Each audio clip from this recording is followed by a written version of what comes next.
embrigadés, qu'ils soient mobilisés pour la guerre des banksters, pour la guerre des médias de grand chemin, pour la guerre de la finance. Faire tourner les usines d'armement. J'invite tous les Français, tous les militants de la dissidence. J'avais des DVD, je les ai donnés, mais au défilé de SOS toutes les magouilles des armements. La semaine prochaine à 14h, place du Canada, afin de protester contre l'aide militaire apportée à la France, à l'armée ukrainienne, à cette armée qui ne cesse de bombarder depuis 2014 les populations civiles.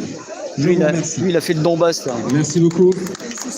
Pour appuyer ses propos, la mobilisation, c'est plus une question d'âge, c'est une question de forme physique maintenant. La loi de programmation militaire de juillet 2023 peut vous rendre mobilisable. Tout bien, toute personne est mobilisable. Donc c'est une... de 7 à 77 ans, gros. Il ne faut pas croire que... parce que là, voilà, on va acheter des Big Mac, on va au Starbucks, on va tout roule. Du jour au lendemain, il peut très bien... À Paris, les Haussmann ont été étudiés. Une attaque, un attentat sous le drapeau, n'importe quoi. Regardez comment l'Allemagne... Ouais, très large pour pas monter les barrages. L'opération Himmler, c'est ce qui a fait démarrer la Seconde Guerre mondiale. Et c'était une attaque sous faux drapeau. Donc... les lois existent pour être mobilisées. Regardez bien, la loi de programmation militaire de juillet 2023. Et vous verrez que vous serez ils ont tout mobilisable. Tout le monde est mobilisable. Qui va faire remplir des boîtes. L'autre chose dont on a voté il y a 3 mois, c'est le traité pandémie et le RSI. La pandémie, il n'y a pas besoin de mort, il y a besoin de mort. Mais le règlement sanitaire international.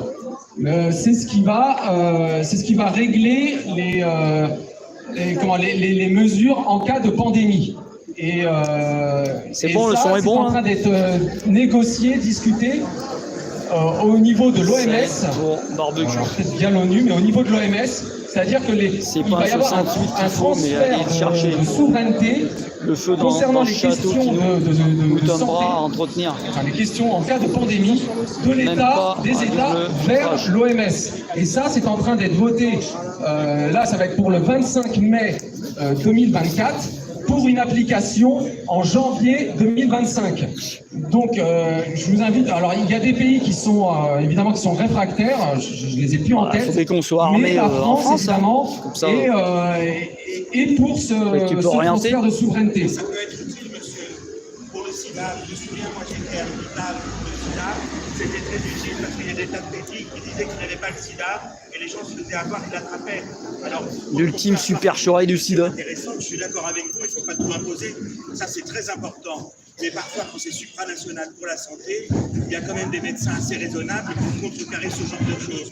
Moi, en tous les cas, je peux vous dire que je connais des gens qui ont attrapé le sida parce qu'ils pensaient que certains pays ne l'avaient pas.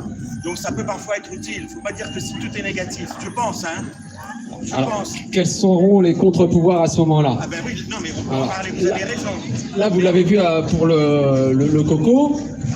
Ceux qui avaient un discours différent, et pourtant ce n'était pas des moindres, hein. Bon, on a bien sûr parlé de Raoul, mais il y a eu le professeur Perron qui a été quand même 15 ans président de la Haute Autorité de Santé, qui s'est fait dégager comme un malpropre. Mais monsieur, moi je suis tropicaliste, il se trompait beaucoup avec la chloroquine, ne donnez pas des noms comme ça. Il est bizarre. Il a été bon pendant un temps, mais il n'a pas été bon et il persiste. Alors, je peux vous montrer des études. Lui, c'est un envoyé spécial. Des choses dont vous avez 100% raison, avec d'autres où c'est quand même plus aléatoire. Et Perron, exactement comme pour certaines pathologies infectieuses dues aux tiques dans la région parisienne. Monsieur, c'est pas nous qui... Non, mais écoutez-moi. On fait un débat, en fait, monsieur, c'est pas nous qui vous trompons, nous on vous dit simplement. Mais c'est intéressant de discuter. Non, mais bien sûr. Personne ne peut discuter avec ça, c'est bien de discuter avec vous. C'est bien, mais ce qu'il vous dit simplement, monsieur, c'est que ce que vous faites, c'est bien d'avoir le libre arbitre, d'utiliser votre réflexion personnelle pour prendre votre décision, de sorte que vous et vos amis n'ayez pas été... Non, allez. Il y a la santé publique, c'est important. Voilà ce qu'il faut dire. D'accord. Et voilà. Si vous permettez que je vous réponde quand même. Ouais.